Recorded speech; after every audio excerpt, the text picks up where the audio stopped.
excited once again, and I'm sure you're wondering why. Well, I'm excited because I'm here to bring you the latest in your world of entertainment. And to start with all of that, let me say a very big thank you to Becky for holding it down whilst I was away. But of course, it's always a pleasure to bring you the latest in your world of entertainment. And to do all of that today, we're going to be talking about being passionate about our job than being money conscious. This is actually coming from Ghanaian actor Peter Ritchie.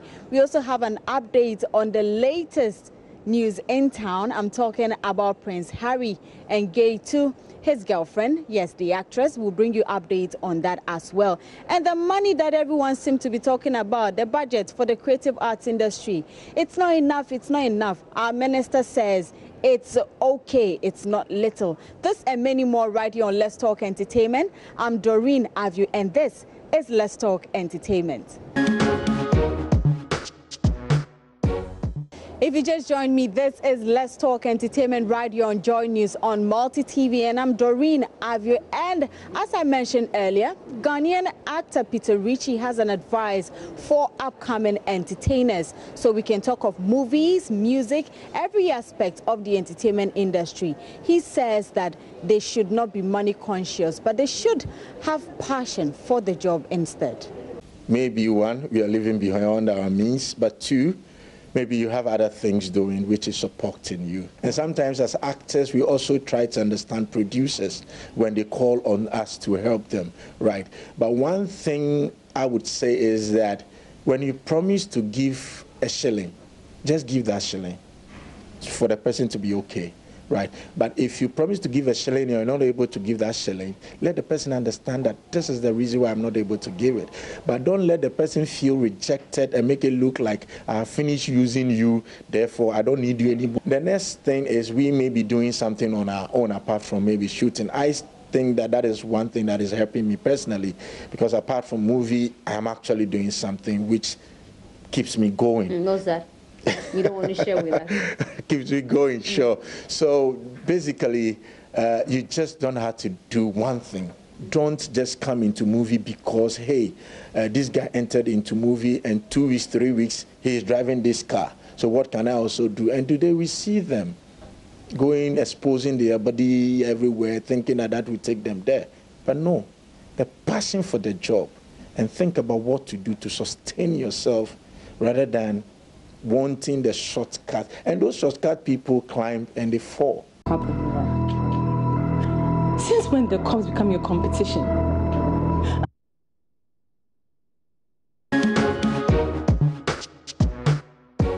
And you heard from Ghanaian actor Peter Ritchie. So you heard it. He says that we should be passionate about the job and not be money conscious. What do you think about what he said? You can continue that conversation at home. But let's move straight to grandpapa of hip life. I'm talking about Reggie Rockstone. For some time now, there's been some beefs here and there in the entertainment industry. And the recent one is Shatta Wale against Nigeria. Yes, Wizkid. And now Reggie Rockstone is saying that musicians should basically choose unity over beefs. There has never been no issues with Ghana and Nigeria. Not that I know. It seems like the fans are acting fanatically and they're forcing this agenda. It's cute for a minute. It's showbiz. I understand it. But in reality, how does that work?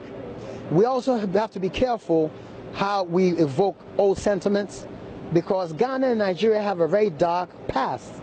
Remember, Ghana must go. So be careful. Divide and conquer. You have to be careful. It's from your thoughts come words, from words come action. Into Obu Nigeria says here, Abia no pe wudi sembia di, and also Obu Ghana pe wudi sembia di, not the idea, not the affair. So please be careful. It's from your words come action. Until now, because to and to say Canano and Bibia was social media. Until I collaborate to baby and say Nigeria and Ghana, you know, but it's not true. You know, it's just an opinion that was expressed by one brother and had a reaction from the fans of that brother. It doesn't affect the whole of Ghana. So you heard Reggie Rockstone. So let's choose unity over beef. I hope it ends here. But we're still in the industry, so you can imagine what will happen or what's going to happen. But let's move straight to the creative arts industry. So quite recently, last week, we heard the budget being read. There's been a whole back and forth in terms of the creative arts ministry, with many saying that the money that was allocated to the industry is just little, it's not enough. But the Minister for Creative Arts, Culture, and of course, Madam Catherine Afeku, she says that, well, the money that was allocated is not little. Yes, she says it's not little. Let's hear her. It wasn't little. As a matter of fact, since independence, this is the first time the Ministry of Tourism has had a 70% increase in its budgetary allocation. It's never happened. It tells you the president has a good vision for the creative arts. The Ministry of Finance supports the vision that we are rolling out. And it is the first time that we are actually working on putting a creative arts fund. There's been a lot of talk in the past. There's been efforts in the past. But if you look at funds that are set up to support our industry, there's not been a lot of thought put in it. You had the media fund, that became a scandal. And for those of us who are coming from an area where management is our core, you have to have modalities. Who is a creative art person? How do you disburse fund? And what are they going to do with the fund? If you don't have these questions answered, it will just be whittling away government resources that is scarce. So that's why in the budget, we were able to get the finance minister to read exactly our wish.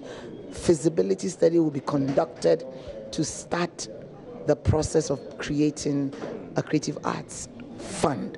If you just throw 10 million cedis into a fund and then it becomes sharing money with your cronies, we don't want to be part of that scandal. We want to do a job that leaves a lasting legacy for His Excellency, the President of the Republic, who's our strong patron. He loves the arts, the music, the movies, but we have to do it properly. If you bring a proposal and you're asking for $1 million so you can put up a studio, there has to be room in that fund to support you. But if you just show up and say, okay, I'm a creative arts person, give me 50,000, that's too mediocre. I don't want to be part of that. And you heard from the Minister of Tourism, Arts and Culture, Madam Catherine Afeku. So she says that the money given to the creative arts industry is not little. Now let's move straight to some international stories, and already is breaking the internet. Prince Harry has announced his engagement to actress Meghan Markle, which will take place next year in spring. And yes, I call him the rule breaker because most of the time they set the rules, but he gets to break them. If you recall, quite recently, naked photos of Prince Harry surfaced on the internet, and he later came out to apologize to that. So congratulations to them, and we are looking forward to another beautiful wedding next year. Prince Harry has announced his wedding engagement to American actress Meghan Markle. Kensington Palace announcing the two are set to wed in spring of 2018. Wait, spring of 2018? That's coming up. Let's bring in CNN's Max Foster in London. Good morning, Max. And I will admit I have been following this relationship in the tabloids, and now it apparently is true and real. Bring us up to speed. You'll be as relieved as everyone else then. They were starting to call it the Markle debacle, the whole speculation about when they were going to announce this. But as I suspected, they already are engaged. They got engaged apparently earlier this month. They've informed the whole royal family. They've informed Meghan Markle's family as well. And as you say, it is sooner than we expected. We're expecting a wedding in the summer, but actually it's in spring next year. And we will get to see them in an official photo call for the very first time this afternoon. They're going to do an appearance, some sort of appearance at Kensington Palace, I understand. So those images will be blasted around the world. And I think for many, I don't know, it plays into a fairy tale, doesn't it? That this idea that Prince Harry met his princess over in America. She's an actress, of course, and they've been together quite a long time, for about a year, we understand, and a huge amount of pressure on them. And Prince Harry doesn't react very well to media pressure, so they have very successfully kept this quiet, but now they've finally come out into the open. Yeah, we watched her as she sort of unwound her career and her blog, right? I mean, she's leaving the show that she's on, Suits. The Markle debacle, just like Wadey Katie, remember? The tabloids were wrong. They were wrong. All right, nice to see you, Max. Keep us up to speed. Nice to have some good news in the morning. Thank you. All right, so once again, congratulations to Prince Harry and his girlfriend, Meghan Markle. So, well, on that note, that's it for Let's Talk Entertainment. Today's edition. I'm Doreen Avio, and I look forward to another day, which is tomorrow, to bring you the latest in your world of entertainment. Do enjoy your evening.